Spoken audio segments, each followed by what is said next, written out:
Hello everyone, my name is Jesse Maurer. I'm the Worship and Creative Arts Pastor here at Maple City Chapel. I want to welcome you to the Maple City Podcast. During today's episode, our senior pastor, Dr. Jay Shetler, sits down with Darren Gagnon, the co-founder and president of Lost Sparrows. They're going to be discussing the effects of technology on our mental health, our society, our families, and our children. It's a very insightful conversation. Let's join them now. Here's Pastor Jay. Well, we're in a sermon series called Not Alone, and we're tackling different subjects as a part of it, and one of them is technology and how technology affects mental health. And I couldn't think of anyone I'd rather sit down with and talk to about this more than you, because I know you've done some training in this area and a lot of thinking and reading about it for sure. Before we jump into it, though, introduce yourself, would you, and tell us a little bit about who you are or what you do?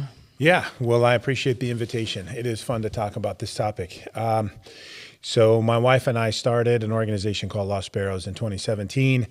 And I'll kind of start at the end and then work my way back. Okay. So what I do now as the president of Lost Sparrows, before COVID, we were working in Eastern Europe with orphans, doing orphan ministry.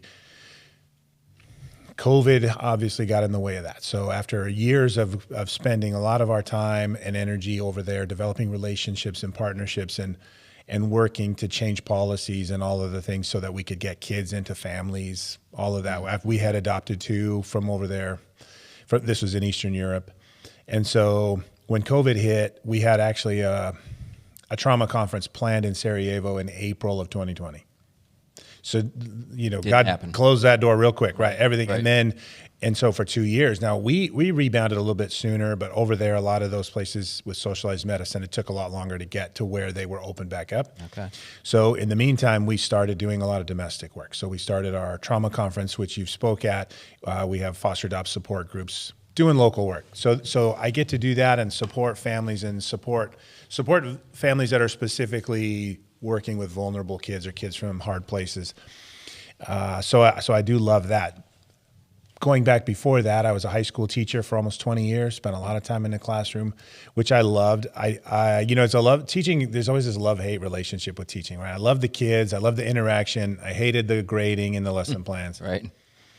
And then before that, my wife and I, we got married in 98. We had graduated from Grace College, but we were from Arizona, so we're back in Arizona.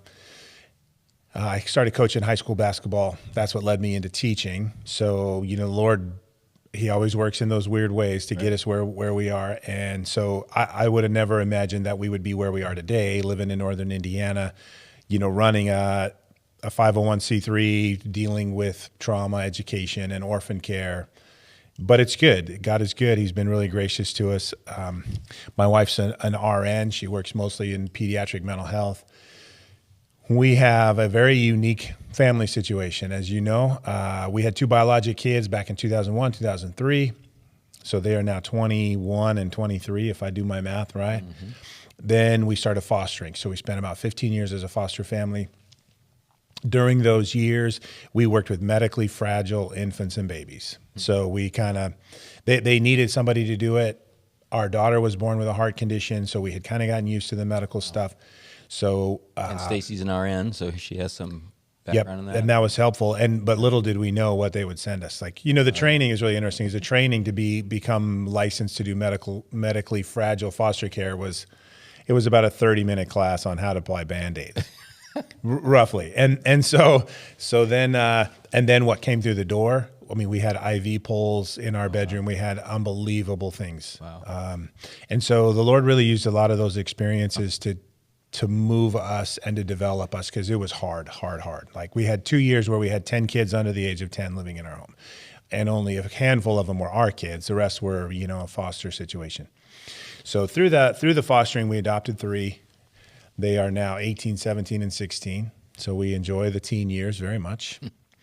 And then, let's see. So 2016, we adopted our son from Eastern Europe, who's now 14. He's got spina bifida. He's in a wheelchair, but he is the most happy kid you could ever meet. He's a true light and joy. And then we went back in 2018, adopted our youngest, who's now 9. So yeah, we have a really unique blend in our family. but it works, and again, God has used it to teach us some really important things. So that's us in a nutshell. Well, one of the things I've loved about watching what you do, you don't just, train and teach, but you live this stuff, and you've poured your life into vulnerable kids. And in fact, say more about where does the name Lost Sparrows come from? Yeah. Okay. So when we started, we had some friends who really pushed us into starting a nonprofit. This wasn't something we were wanting to do. I mean, we're fostering. We have 10 kids in our home. I'm teaching full time. My wife's at that time was working for our church, running children's ministries. We're very full. Yeah.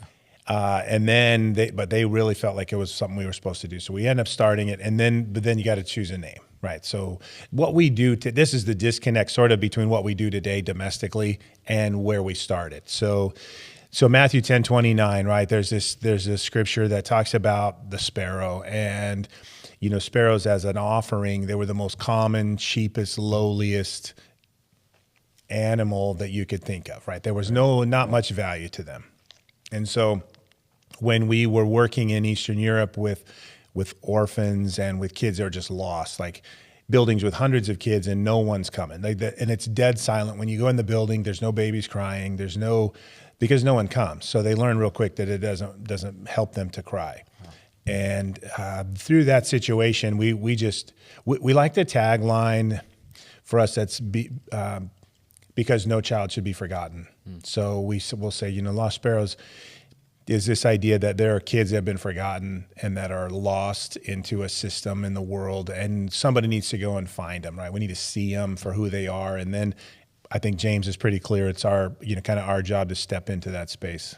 Yeah, and I love that. And that in Matthew where Jesus talks about, he doesn't forget about the sparrow, and so you guys really model that well.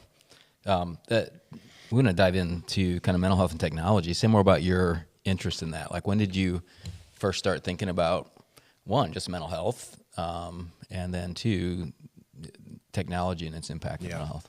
And I wish I could say that this was just purely from academic reasons, right? Like, I love researching. As a pre-med student, I love reading really complicated research journals and things. It's fun. But that's not what really got me into this. Was our family dynamics in the middle of COVID. So one of our kids in trauma parenting is a different type of parenting. It's not, our kids are all five youngest come from really hard places. And our son, who was in middle school at the time when COVID hit and we went to e-learning, got addicted to pornography. And what we didn't know was that the school, our school district gives all the kids an iPad. And so at home, like, our kids are not on, they don't have iPads, they don't have cell phones. Like, we're been pretty restrictive on that, especially because kids with trauma tend to be prone towards addiction and things like that. And so the school system, the school iPad at school, there's a filter, right? It's on their server. And so at school, kids, whatever goes through that iPad, things are blocked, and then they get noticed, what's going on. But what we didn't know was that system on that iPad actually blocked our filter at home from working. Oh, wow. And so, kids are really smart. And in COVID, when we were all sort of in survival mode for a long time of, we don't know how long this is going to last. We were all stressed out and trying to figure out e-learning. And so our son got addicted to pornography, and we became aware at some point, and this probably went on for about 6 months. And we were working through that, and then we found out that he had basically acted out what he had seen. He acted out on his siblings. And so for us, this was a pretty devastating thing to find out. And so he has, since he was 13, he's been either in some form of residential treatment facility or in jail, still in that context. And I feel like he's doing well. I think there's been improvement. It's just been a long road. Yeah. So then having our younger kids that all are now victims, and we've had to process and lots of counseling and lots of those things. And so that was what sort of opened our eyes to this huge mess that we are now finding ourselves in is under the influence of all the technology stuff. Yeah. I mean, and I think so many people listening, that's their interest. It's not like they've got academic interest, but it's personal. Like it's affecting their kids, and so that's a huge awakening to all the risks that are out there with kids, and especially porn, and especially boys. We'll talk at some point about like the different risks for boys and girls in some of this, but definitely porn with boys is such a huge risk in going down this path. Yeah. But a lot of the stats talk about how things like depression, anxiety, especially have gone up because of technology. What have you run across in terms of some of those things, and then what links in technology do we find with anxiety and depression? Interesting. My history as a high school educator. So I taught from 2001 to 2020. So pretty incredible window of time to spend in the lives of teenagers. Yeah. So 2001, I didn't even have a cell phone, I don't think, at that time. They were becoming more common.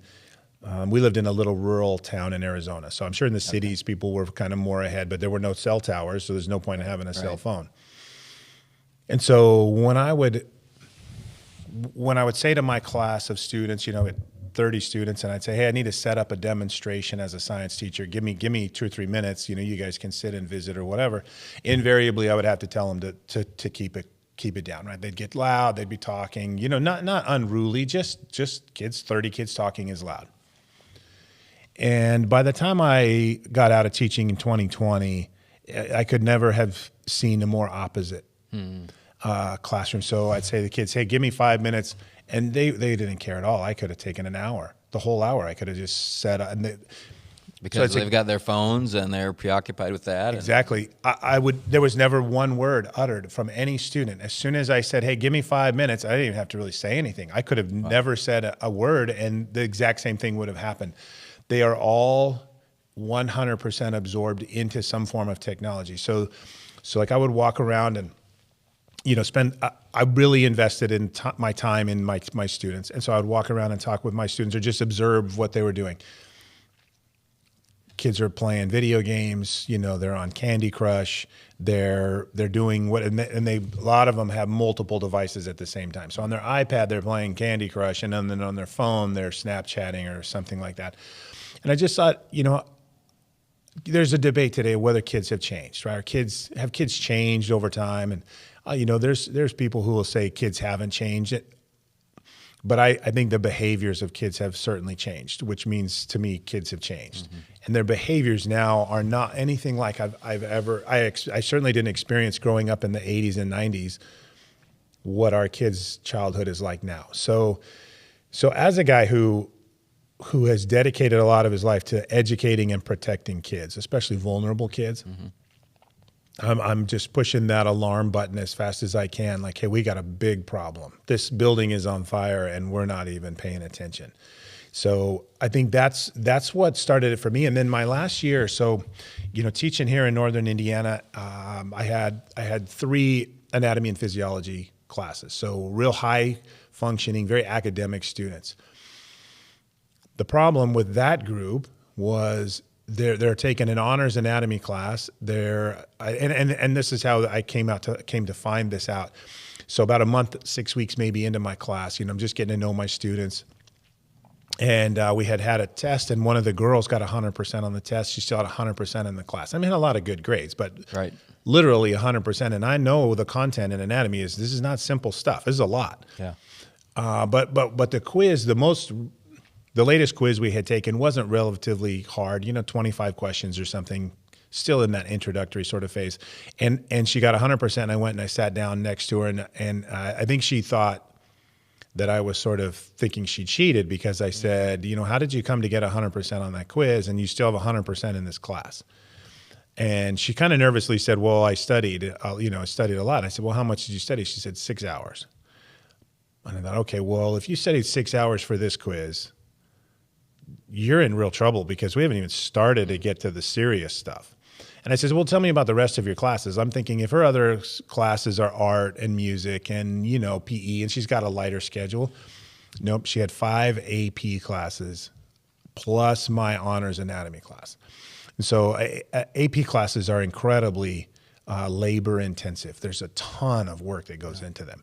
And so we had this conversation, and it really opened my eyes to the fact that all of the students are incredibly stressed out. Their levels of stress and anxiety are super high, but you wouldn't know it from just looking. If you don't get them to sort of crack open a little bit and share something, you wouldn't know.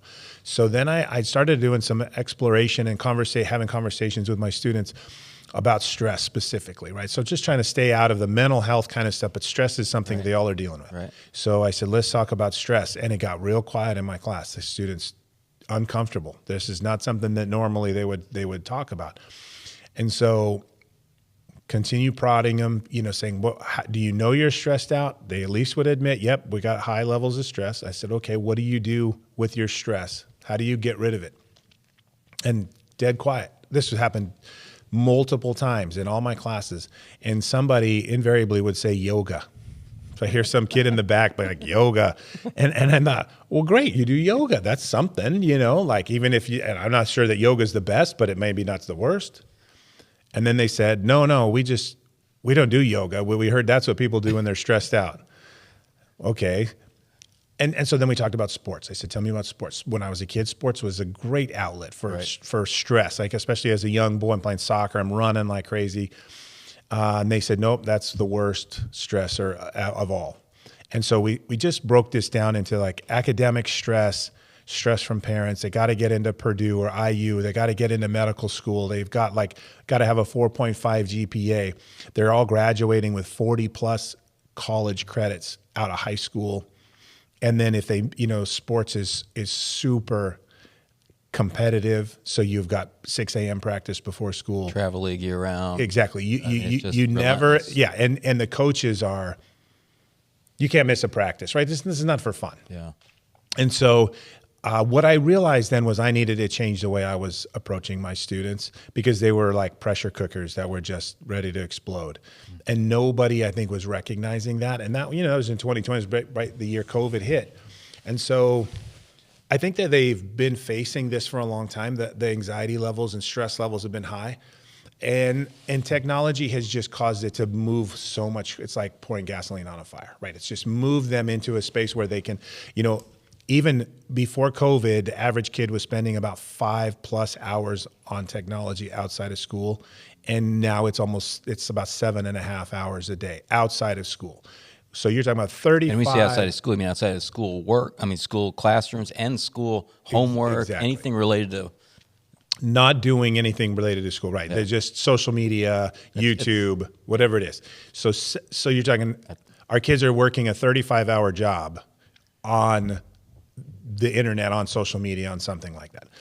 And so then if you add in the hours in school, now you're talking about working 50, 60 hours a week on just spending that much time on technology. And so, our kids' anxiety levels have skyrocketed, specifically since 2010 to 2012. So 2010, about 10% of, so this was sort of right when the advent of smartphones. So there were cell phones now. So by 2010, kids had cell phones, but they were mostly flip phones. They were dumb phones, right? It took a long time to send a text message on a flip phone. Exactly. 3 times to get to a letter. And I feel like they were using them appropriately, right? So they're somewhat texting, not a ton, but somewhat. They're calling each other to talk about, hey, let's meet up later. They're doing the things that you would normally do with a phone. But boy, did that change really quick. So by 2015, so the advent of the smartphone happens, and now by 2015, like 90+% of our kids have a smartphone. The fastest growth of any impact of anything that's changed our society, nothing's ever happened that fast. Yeah. And so naturally, we're going to have a really tough time adapting to a situation that has happened so quickly. But it's also why you see these real interesting spikes. So millennials, not nearly as much of a problem. Gen X, not the problem. That's me. So, but Gen Z, 1995, kids born after 1995, specifically Gen Z, up to kids born to around 2014, that generation is suffering the most. first generation to really go through entire kind of puberty and Exactly. development with an iPhone. Yeah. Exactly. And so now I think there's actually some of the data suggesting that our kids born after 2015 are suffering a little bit less. Like we've adapted a bit to this situation. Learned a little bit from it. Yeah. So I do think, like you say, we're in a place where we've got to start to recognize what's happening, and we better pay attention to it. Yeah. Yeah. And that, and Beth and I wrestled with the stress of parenting with, like, when I talk to parents, it's like, we want the best for our kids. And every parent does, but that's why you're enrolling him in, 5 different sports and pushing him to get in all that. Like, you want the best for him, but don't recognize the amount of pressure that it puts on them. And we've had some interesting conversations with our kids now that they're adults, looking back at what we thought was good parenting and recognize the amount of pressure that we placed on them just with some of our expectations for them. So, yeah. My interest in this stuff probably came from a combination of personal as well as professional stuff. I was a psychologist at the time, and 2 things happened. One, I saw parents who I would have considered really good parents who all of a sudden were making decisions around technology that was just mind-boggling. Like you let your 7-year-old watch an R-rated movie, a horror movie of some kind, or you let your 11-year-old play a mature-rated video game, and it's just like they were. So that I started seeing that, and it started raising red flags. Like, this is not going to be good. And then the other was personal. I wrestled with pornography myself, and then had a son and a daughter, and I don't want them to have the same struggle. And what they're facing is amplified compared to what I wrestled with in terms of temptation and availability of pornography and stuff like that. So, yeah, I think it's one of those things where a lot of parents wrestle both on a personal level, and then they see it in their professional world as well, and how it impacts them. Sure. And I would have at some level have grace for parents, because this is a new challenge. Mm-hmm. Like, there's no historical context for this, right? So you can go back and you can look at every technological advancement and revolution that's happened all the way back in, like this huge leap forward, right? In 100 years, the same generation that, invents the airplane goes to the moon, supposedly. Yeah. And so, like, you have this incredible explosion, but nothing has happened like what's happened now, right? So the advent of the internet, I remember even in the 90s in college, it was like, oh, great, this internet is amazing. I can do research in my dorm rather than going to the library, something like that. But so now as a parent, I don't have the context of referring back to my childhood to say, well, I can say this experience is like that. There's never been anything like this. So no one knows what to do. But I would also say that now that we are 25 years sort of into this process, there's not an excuse for parents really anymore. They have to be able to appreciate and understand the dynamics of where we're at now, and start to really pay attention to what's happening. I think so. And I don't say that in a judgmental way, but we are tasked by God to steward our kids. Right. And if I am distracted by my own phone or my own social media issues, and I'm not paying attention to my kids, that's on me. And if my kids are lost into that world and I don't do anything to stop it, that's on me. Like, I can't, there's no excuse sort of at this point, I'd say. Yeah.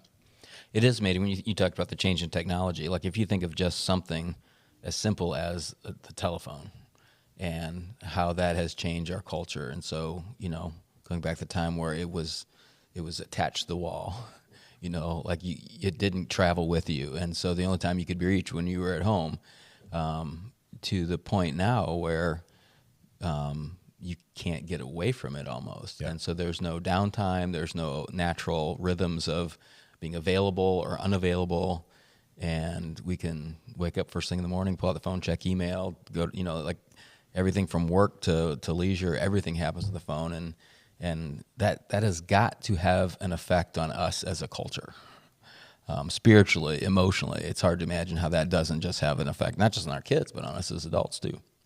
Sure, and I think that's just hits to the time issue, right? Yeah. So I don't think, you can go on your phone, and I do this when I teach this class. I'll ask especially talking about educators, I'll say, all right, how much time do you guys spend on your phone? And I'll take a poll and ask people, is it between 1 to 3 hours a day, 3 to 6 hours? Like, I'll just ask, and people, will say whatever.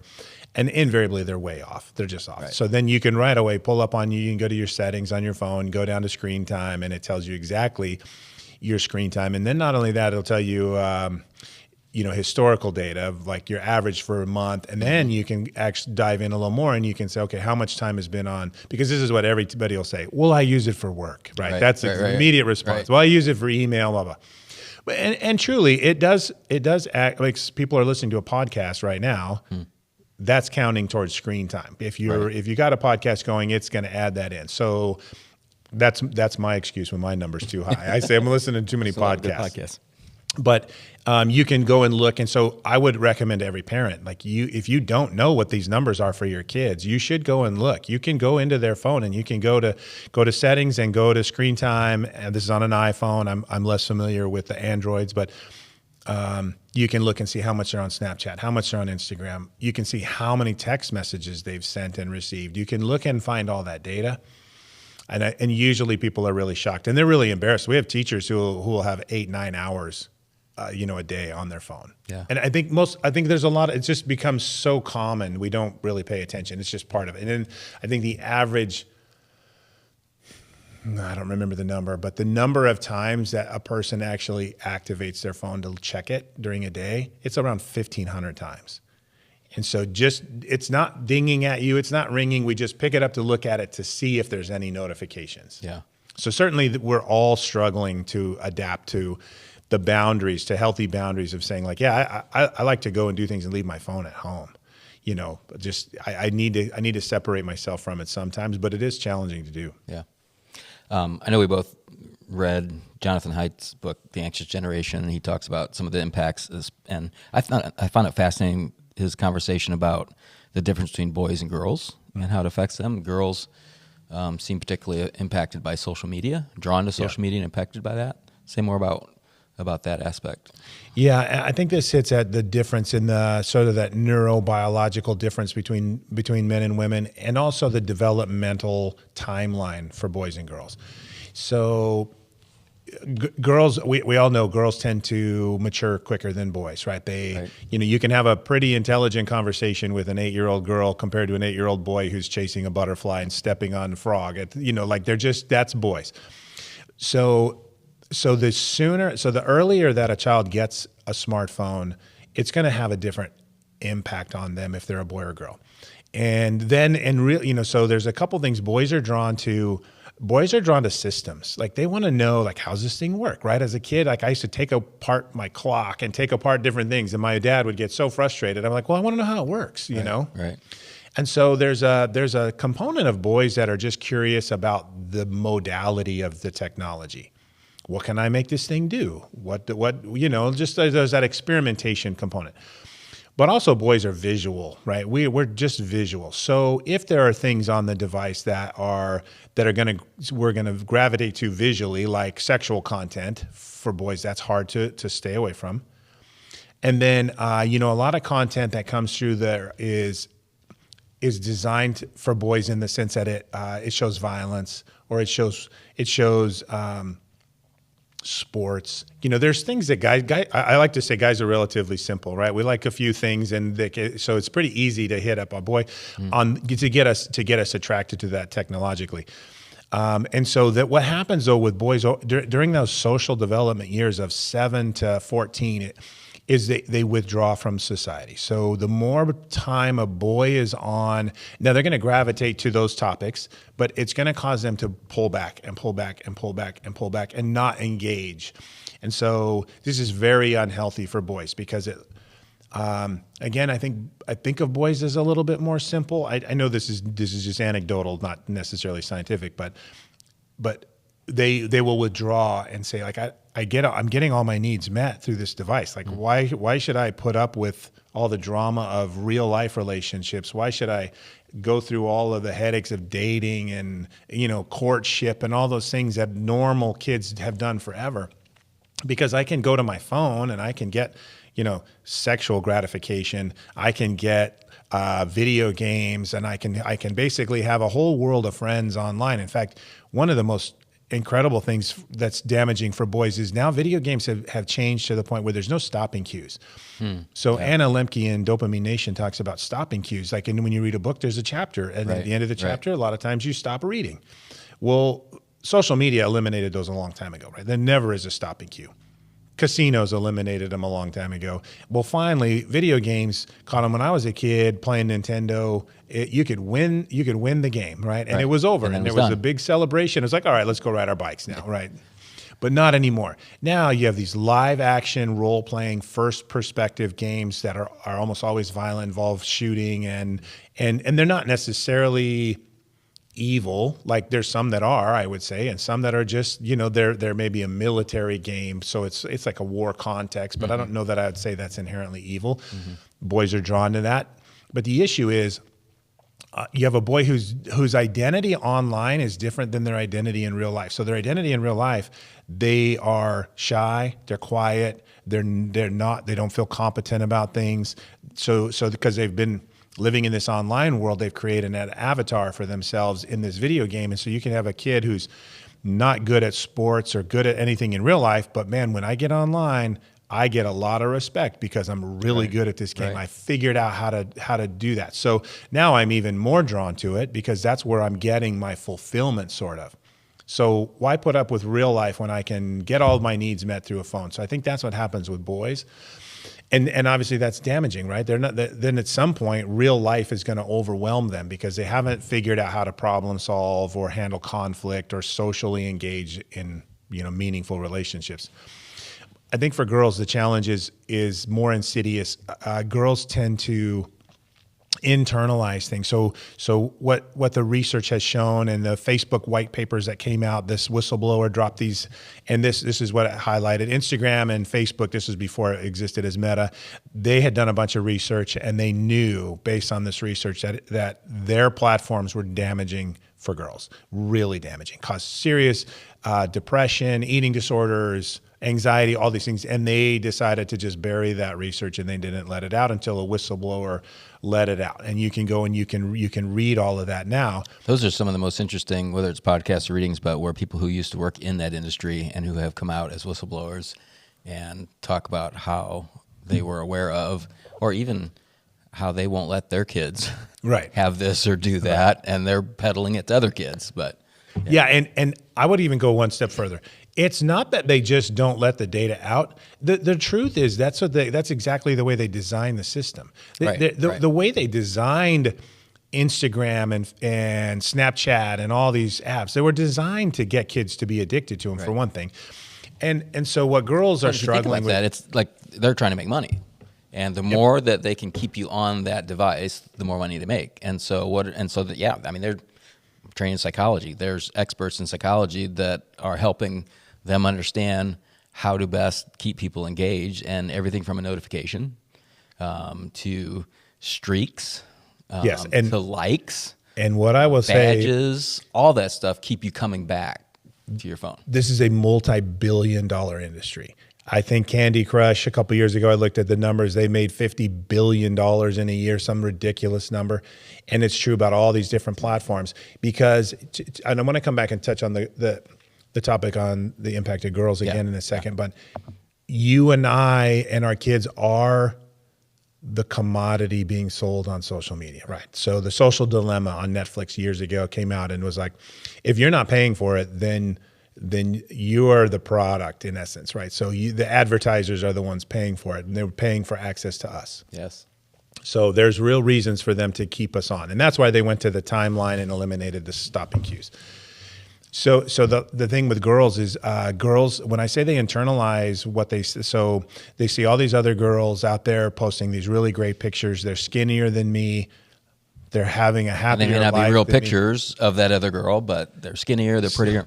Such a great point. I mean, the filters, in fact, a lot of studies are being done now on social media influencers are the big thing now, right? So somebody will take and they'll pull a bunch of pictures down off of a social media influencer's page, and they will search out the metadata for the pictures, like how many filters have been applied, how much editing has been done. You can do all this research.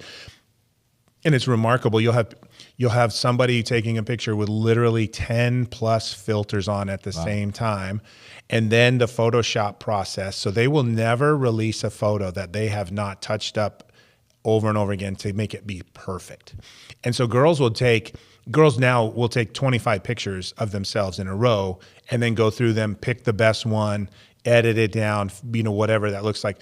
And that's because they are comparing themselves to everyone else. And so this is a terrible place for girls. And what those papers that came out said that Instagram really found was that they low self-image, right? So they're having body image issues, and their self-confidence has gone down like crazy. They can't keep up because you literally can't keep up.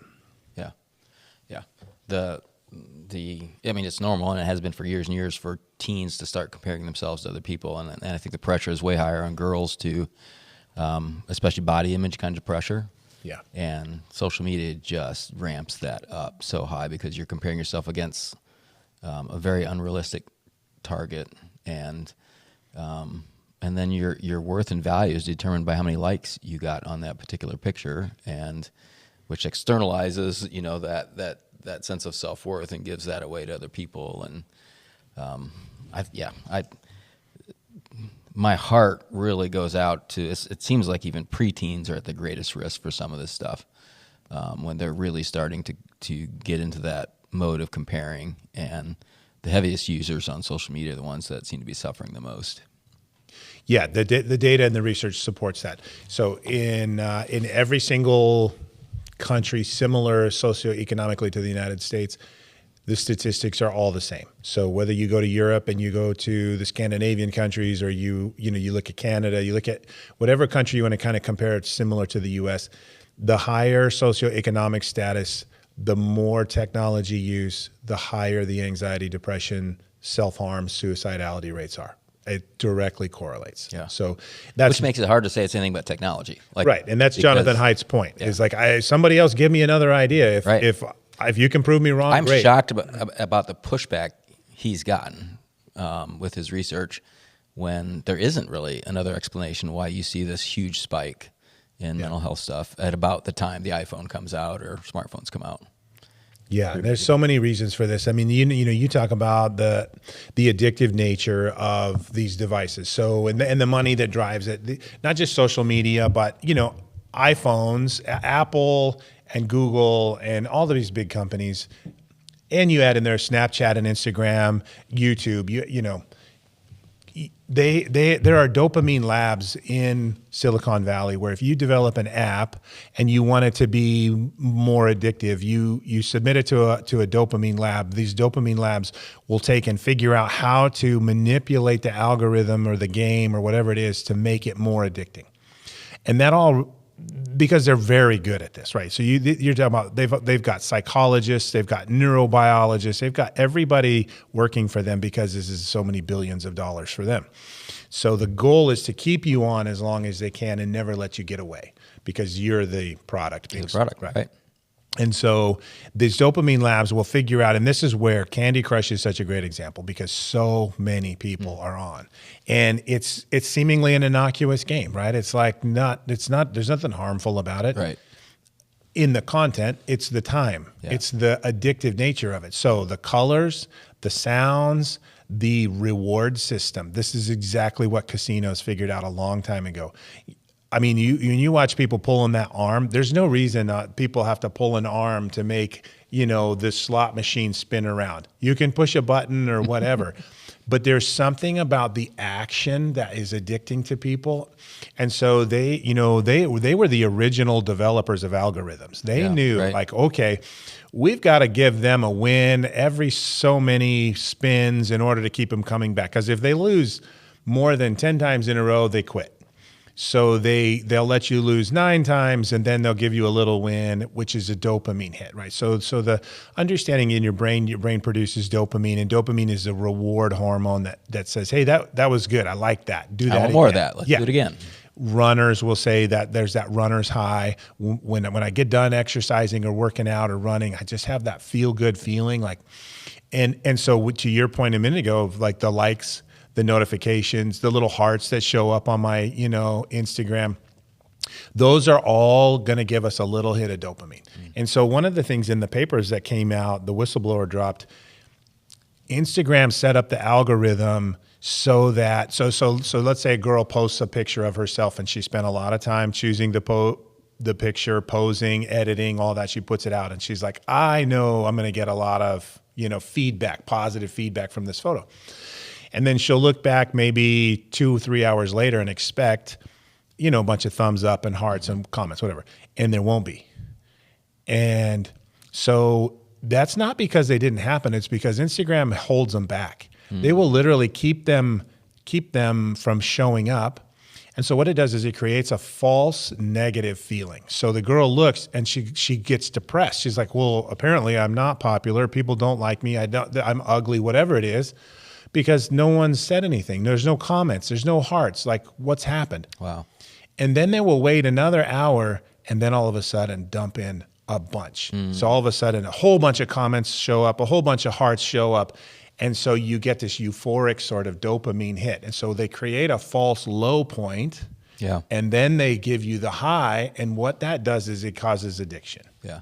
It's just like everything else, the brain works in a pretty simple way that way, but they figured out how to hack the brain. Yeah. Yeah. I thought of it the other night, laying in bed, and I keep my phone next to me. Probably shouldn't. It's one of the things research says. But I have it next to me, and I open YouTube for something, and there were, different shorts pop up as options, and I'm like, I'm just gonna check this out, and I'm, then for an hour I'm scrolling through, and one of the things it definitely feels like there is, like, not all those are interesting. It's as though the algorithm puts some in there, you're like, no, boring, but the idea is that eventually one's gonna hit that really is interesting, and it's that variable schedule of reinforcement. That it's unpredictable, and so it's like, maybe the next time. That's just like gambling, right? That's the slot machine. Maybe the next poll, maybe the next, and they're designing. And I don't know. I mean, I think there's more and more awareness, but I think for so long I think we're too naive about those companies, and this is good stuff for our benefit. They're helping us connect with each other, and right. Well, let me give you a thought too on the algorithm. So like, you can go on Facebook, or you can go on X, Twitter, you can go on and they'll be like, oh, here's who you have said you want to follow. And then you can click over and like, hey, this is some other suggestions. These are for you, right? So like, if you get bored on your timeline, you can jump over to an alternate timeline. And then now they're just going to give you what they think you want to see. But what's interesting is there was some studies done on public perception of policing, right? So back, if you were, 2015, if you were a 13-year-old in 2015 and you got onto, Facebook, and for some reason you get on Facebook and it shows you a video of some police brutality, right? So maybe it's a white cop and a black perpetrator, and you stopped on that video and you watched it and even made a comment. So what you just did was you told the algorithm, I want to see more of this content. You didn't know you were doing that, but that's what it registered. And so then you scroll a little while later, here another video similar shows up. It's a white cop and a black, perpetrator, something like that. And so you watch that one. And so now you keep this up, and every single day this algorithm is reading you and interpreting your behavior. And what it's going to give you what it thinks you want, even if you don't even know that that's what's happening. Yeah. And so if it just shows you an average of 5 police brutality videos a day, and now 10 years have gone by and you're 23, and you have watched thousands and thousands of videos of white cops and black people having an interaction that did not go well, and police brutality shows, they have created a reality in your mind because you have been now sensitized to think that's reality. And even though there may be, like, how many police interactions are there between whites and whites, or black police officers and white people, for whatever reason, it just happened. The algorithm gives you that, and so you develop a belief system that, man, white cops treat black people really bad. And I know it because I've seen it 1,000 times. even though statistically it's not true. So those algorithms are insidious in the way that they work. It seems like that's, I don't think either one of us are saying that technology is evil, horrible all around. Like that example is a great example. Like there's certain ways social media has allowed us to capture and make visible injustice that needs attention, but then it can also really distort reality at times as well, and create a reality that isn't true, but it's based on that algorithm. Exactly. Yeah. That's interesting. One of the things that Jonathan Haidt talks about in his book is how play has changed, how parenting has changed. Like pre-digital stuff, we played outdoors more, and there is some protection for us when we engage in more outdoor real play, dangerous play even, as opposed to online play. Say more about that. How does kind of real world play almost protect us at times from anxiety and other mental health stuff? Well, there's a whole lot to that. So Jonathan Haidt, and I would recommend every parent read his book, The Anxious Generation. It's so well done. He's a professor, I think, at Stanford or NYU, one of those, and he talks about how 2010 to 2015 there was a shift from play-based childhood to phone-based childhood. And now when you talk about kids spending 35 hours a week on their device outside of school, there's not many hours left, right? There's not like, so there's a cost somewhere. Like you're trading this for that. Exactly. So yeah. And I think back, I was born in 1975. So I've spent 25 years in two different centuries, and they could not be more different. Like, I don't know, maybe somebody born in 1875 would say the same in 1925. I don't know. But I can just say, as a kid, normal, quote unquote, normal childhood. So I remember back, I was in second and third grade, and my mom would kick us out the door, me and my two brothers, and it was all day, every day. We were out on our own playing, and we lived at the Grand Canyon, right? So the Grand Canyon was my playground when I was 8 and 9 years old, and this is of course pre-cell phone, and so I spent years walking the edge of the biggest canyon on the planet, hiking down 3 miles. I'm 8 years old playing down in the Grand Canyon, and people are like, "Where's your family?" I'm like, "Oh, I just live up there." Like, here's people seriously hiking. They've come from all over the world, and it's my playground. Right.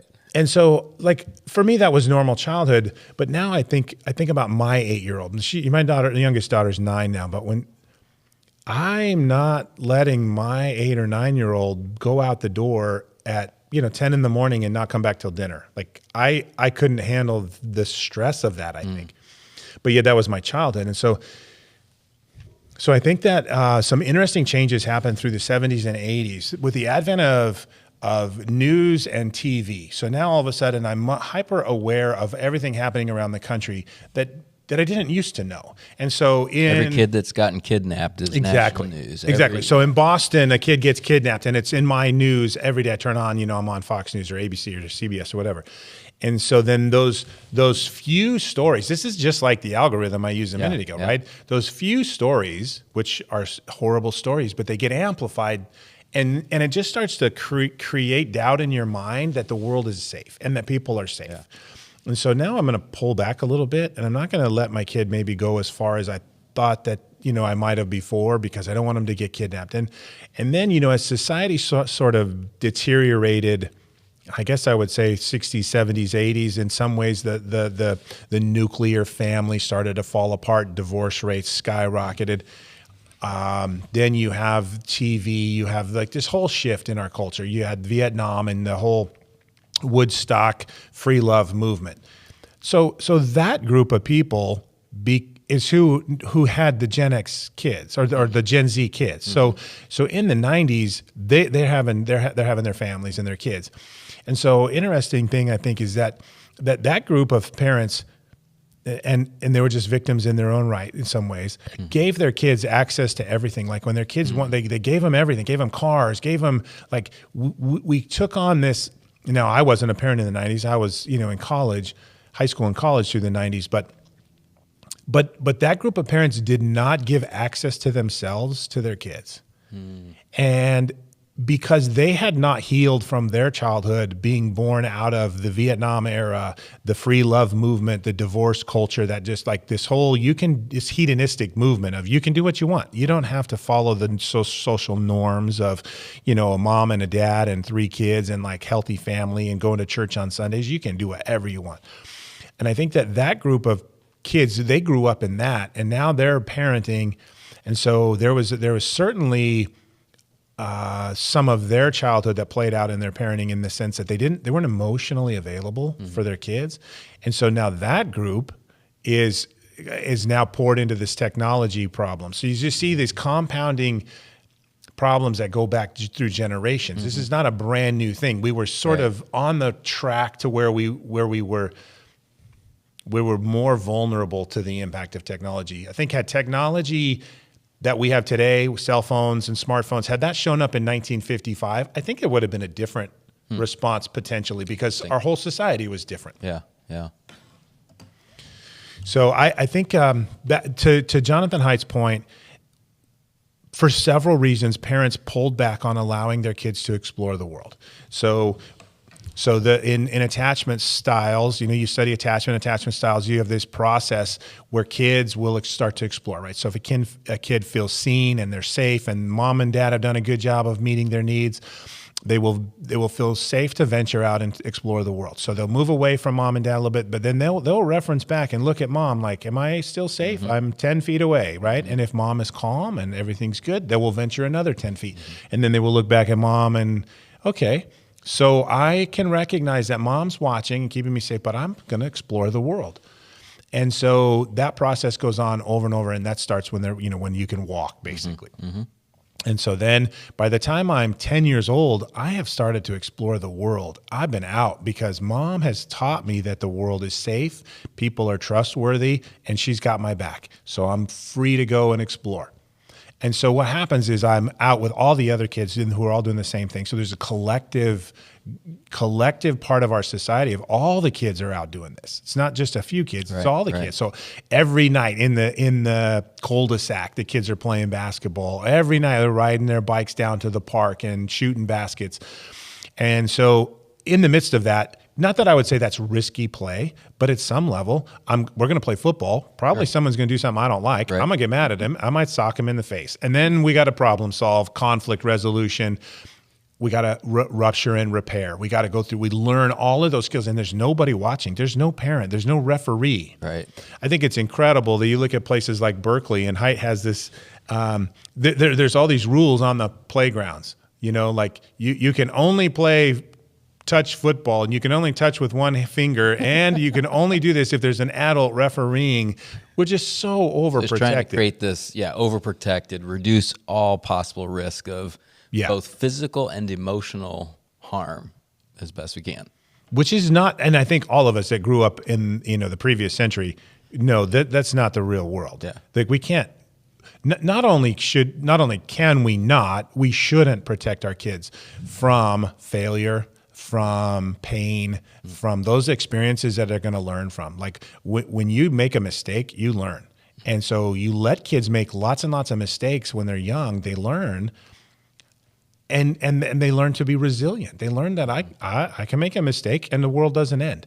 Our kids today are suffering from, they're so scared to make a mistake because the cost seems so high. I might not get into college. I might not, so they're hyper protective of themselves because mom and dad have probably been helicopter parenting too much. So that this movement of phone-based childhood, it's like the ripple effect. You have all these different ripples that are showing up in their behavior and in their lack of engagement in social settings.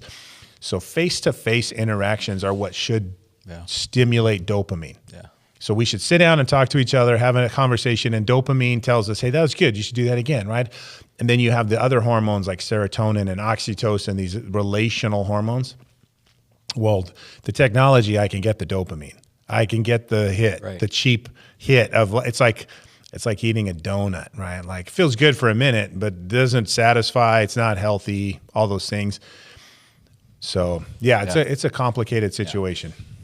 One of the things in his book is he's got a photo of, I don't know even what the date would have been, but 40s, 50s, 60s of this monkey bar kind of like it's it's like 3 stories high. There's kids hanging off of it. And then the modern day playground with everything is enclosed and it's, 4 foot high. And there's probably a balance somewhere in between. Like we probably needed some of the safety stuff, but yeah, when you treat young people as overly fragile, I think they become overly fragile, and that leads to anxiety. Exactly, because anxiety is based on fear. Yeah. And so if I have never experienced scary things and figured out that the world doesn't end when something scary happens, then I'm just scared all the time, and my anxiety level's high. Yeah.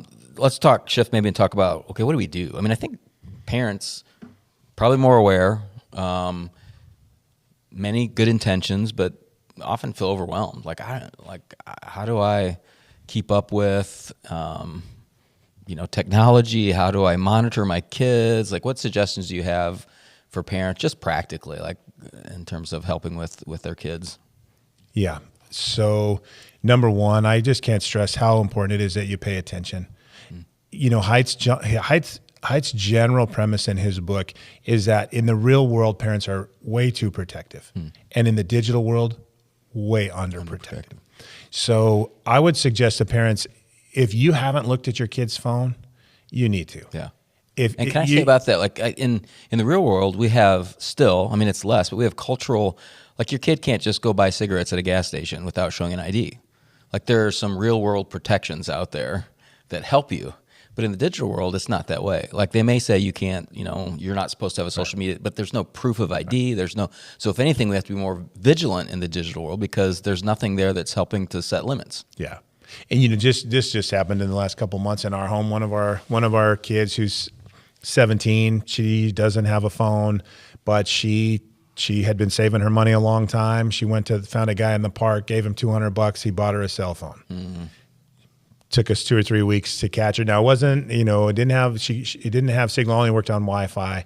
But we figured this out. She had created Snapchat and Instagram and all these different things. And it's like, she knows better. But if no one's paying attention, then and even when you are paying attention, it's hard because kids are really smart. Right.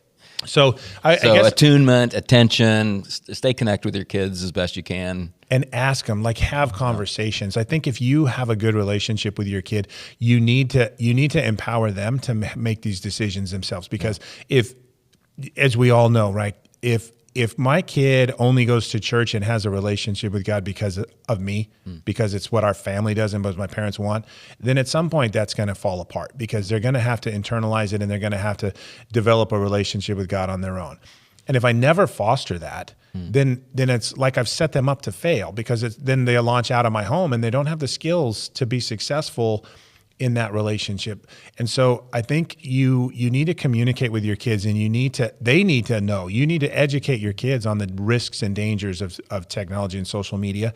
And then I would say collaborate on a social contract. Let's talk about what are some healthy boundaries that we need to set. And every kid is different, right? And a 12-year-old is different than a 17-year-old. Right, so you have to know. So if your kid already has a phone, I would start immediately. Potentially, I would cold turkey take it away. But this is a lot like taking away cocaine from a drug user. You're going to see your kid will act like you've never seen him before. But you might need to do it. And we've done it multiple times over the years. It's easy in the summer to kind of get kids get on technology a little bit more because the days are long and you need something to distract them sometimes. And then when you take it away, there's a 2-week period where they go through withdrawals and they're brutal. And then they finally start to figure it out. But I would also say, I would encourage parents, if you're going to take away technology, replace it with something else. Years ago, there was a study done on the most successful families, the families that stayed together, that reported the most happiness, and the one common trait among them all was camping. Wow. And I thought, okay, that's really interesting. And think about what happens when you're camping. And number one, you're together. Yeah. You're in a slightly risky situation. You're in the woods. Maybe there's bears and lions around, right? Like I was in Arizona, we had all those things. So you pull together. There's no technology at all. You're not on a clock. You wake up when you want. You're in nature. Yeah. So time slows down. It's very relational. I feel like if you're gonna change the technology conditions in your home, you should institute some other things like play, like just more play. Yeah. I think the challenge here, and I would encourage parents to talk about this with other parents that they might interact with. So maybe at a PTO, if you're on the parent-teacher organization with school, maybe it's the parents of all the kids in the youth group. You get together and you say, look, we need to collectively make a decision here, because here's the hard thing. I say to my kid, hey, no phone, you're out playing. And they go outside and they're the only kid anywhere around. There's no other kid out there. So if collectively we could say, hey, all our kids, we're going on a technology diet. And if 50 people said this, 50 families, now all of a sudden there's 50 or 100 kids out in the street, and I don't feel alone. And I don't feel like I'm the only one that's being punished without having technology access. So I would say some collaboration with other parents. I think the intentionality of that is challenging today, but it's certainly possible if we were to commit to it. Mm-hmm. If you have an adolescent or you have a child that doesn't have a smartphone yet, don't give them one. The smartphone gives our kids access to the world. It also gives the world access to our kids. Right. Every single human being on the planet can get to your kid, and that's a terrible idea. So, the average age of kids today getting smartphones is 8. Wow. The average age of exposure to porn is 8. Direct correlation. Yeah. You want to protect your kids. Don't give them a phone if they're that age. If they're older and they've had a phone for a few years, you got to have a conversation. Like, hey, let's talk about this. Talk about anxiety, talk about stress, make it a normal part of conversation, and then you got to model it. If you're scrolling on your phone all the time, you certainly can't be asking them to not be on theirs. Yeah. Maybe just institute some, Anna Lemke in Dopamine Nation talks about different binding strategies. Physical binding is a good one. Physical binding is where I'm going to put my phone in the kitchen and plug it in, and I'm not going to be in the kitchen. I'm going to separate myself from it. Physical separation between you and your phone. Or I'm going to, like at night, I plug it in the kitchen, and it does not go. I would never let my kids take their phone to their bedroom at night. Never. I saw a stat terrible that somewhere between 70 to 80% of teens sleep next to their phone. Oh, and about 70% of adults. Parents have to be prepared to be parents. Yeah. But kids will argue for days, because they're addicted to it. So they'll say, "Oh, it's my alarm clock."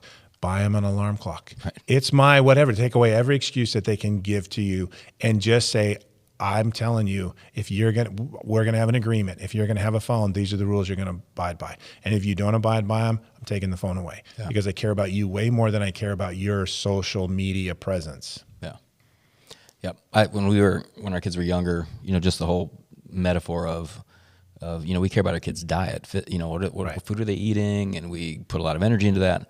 The same is true digitally. Like, what's their digital diet? Like, what if we spend some time talking, and we want to educate them, like you said, whether it's our faith or food, we want them to start to own some of those things for themselves. So how do we begin to talk about technology with them in a way that helps them own some of those habits and understand them and the purpose behind them? So it's still a challenge. We have found, as empty nesters, all of a sudden we've had to work much harder at limiting technology because we don't have all the demands going, and it's just easy to again kind of cave to that. So I think at every age we have to be very conscious and mindful of it. So I appreciate this. I appreciate the opportunity, Darren, to sit down and talk about this stuff, and we're going to talk about it on one Sunday in the series, and have some more resources on our sermon notes page there for people. So it's definitely a topic that is worth diving into. Feels like we just barely scratched the surface of this topic. Well, we didn't even get to AI. Let's save that for another day, I suppose. Yeah, I mean, I found myself getting a little bit anxious reading through The Anxious Generation, and then thinking of future technology, and if it's challenging now, like, what's that going to be like? Yeah. And so there's definitely more to talk about.